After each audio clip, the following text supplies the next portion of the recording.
সকালে ঘুম থেকে উঠেই চলে গেলাম জানলার কাছে এই মিষ্টি রোদ দেখতে। তারপরে সকাল সকাল উঠে একদম স্নান করে নিয়েছি।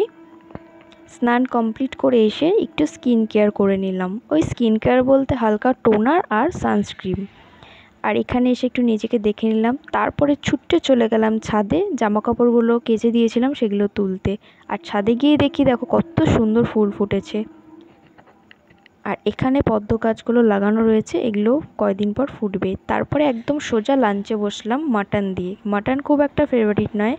খাওয়ার পর ঘুম দিয়ে উঠলাম। ঘুম দিয়ে উঠেই চায়ের কাপে বিস্কুট ডুবিয়ে বসে পড়লাম নিজের কাজ করতে। আর এখানে কাজ করতে করতে আড্ডা মেরেই যাচ্ছি। সে যাই হোক, তারপরে দুটো স্লাইস নিয়ে কনফিউজড হয়ে রাতের ডিনারটা করলাম। Jokes apart.